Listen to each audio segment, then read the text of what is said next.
Imagine this. A security guard spots a suspicious backpack in a crowded Olympic park. He alerts the authorities. He helps move people away from it. Minutes later, the bomb inside explodes, killing one person, injuring over 100. That guard is immediately praised as a hero. Then, within 72 hours, the very investigators he assisted begin treating him as their prime suspect. No arrest. No charges. No physical evidence ever linking him to the device. But the suspicion stuck anyway. This is the story of how urgent pressure to solve a public nightmare can turn a rescuer into the target, before the facts could catch up. What makes this case so unsettling isn't just the bombing. It's the speed with which one man's vigilance was reframed as something sinister. Investigators weren't acting out of malice. They were operating under intense pressure. An international event, global media watching, a city desperate for answers. But in that pressure cooker, a single theory took hold. Maybe the man who found the bomb was the one who put it there, so he could play the hero. Today we're going to walk through what actually happened, how suspicion formed around Richard Jewell, and the quiet fractures in the system that let perception harden long before proof ever arrived. It's July 27, 1996. The Summer Olympics are in full swing in Atlanta. Centennial Olympic Park is packed. Families, tourists, athletes unwinding after a long day. Music, lights, celebration. Around 12:58 a.m., a private security guard named Richard Jewell is on his shift. He's 33, lives with his mother, and has bounced between security jobs and small-town law enforcement. He notices a green backpack sitting unattended under a bench near the sound tower. He points it out to a Georgia Bureau of Investigation agent nearby. The agent radios for the bomb squad. Jewell begins helping clear the immediate area. At almost the exact same moment, an anonymous 911 call is placed from a payphone about 5 blocks away. There is a bomb in Centennial Park. You have 30 minutes. The bomb detonates at roughly 1:20 a.m., 22 minutes after the warning. Shrapnel tears through the crowd. Alice Hawthorne, a 44-year-old mother from Georgia, is killed instantly. A Turkish cameraman rushing to film the scene dies of a heart attack. 111 others are injured. In the chaos that follows, Jewell is one of the first names mentioned in news reports. Not as a suspect, but as the guard whose quick eyes may have saved dozens more from dying. For the first 48 hours, the story feels straightforward. A hero stepped up. But behind the scenes, the investigation is under enormous strain. The Olympics are still going. The world is watching. And law enforcement has almost nothing to go on. No fingerprints on the pipe bombs, no clear eyewitness to the placement of the bag. Then a tip comes in. Jewell's former employer at Piedmont College calls the FBI, describing him as overly zealous in past security roles. Agents start reviewing his background. He wanted to be a police officer. He had owned a similar-looking backpack years earlier, and he had given calm, somewhat detailed interviews after the bombing. FBI behavioral analysts in Quantico review videotapes of those interviews.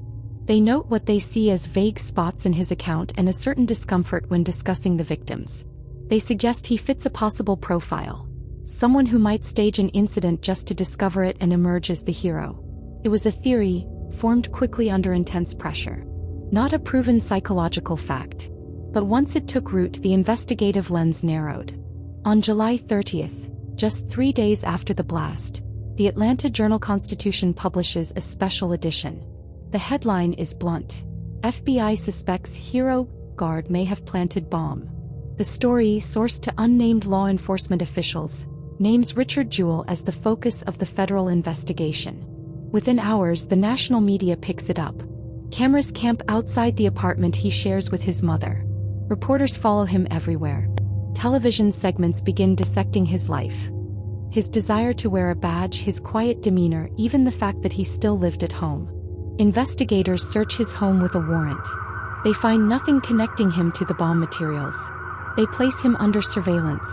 They question him intensely. Yet the public narrative has already shifted.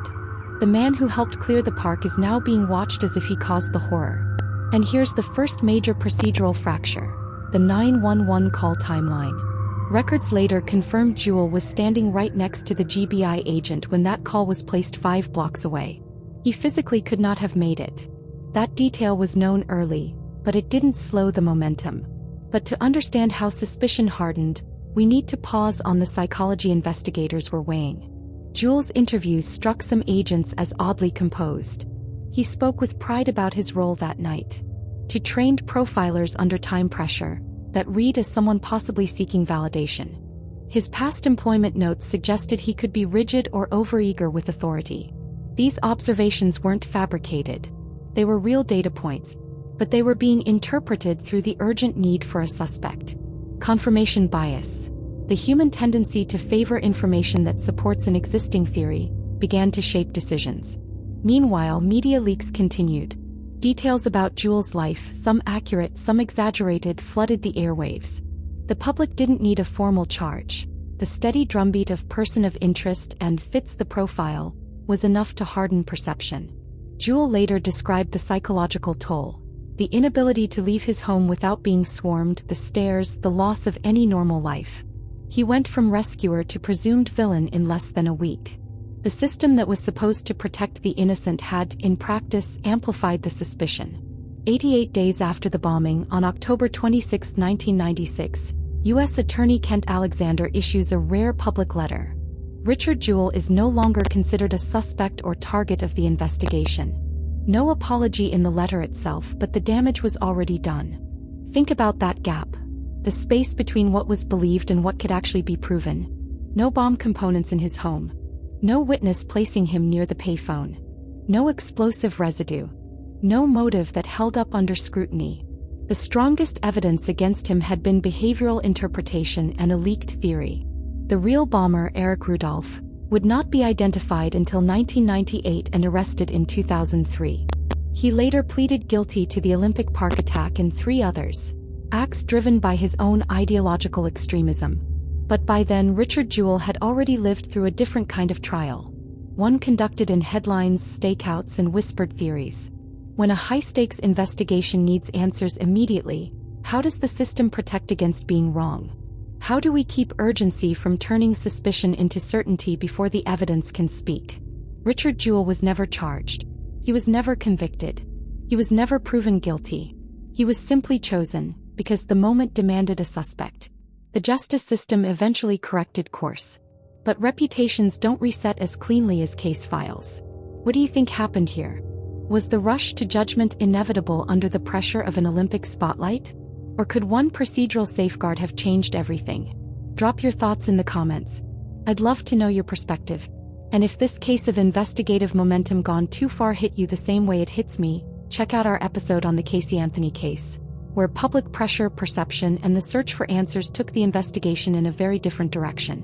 Or explore our Historic Justice Failures playlist, where we break down cases where the system didn't collapse completely, but came dangerously close.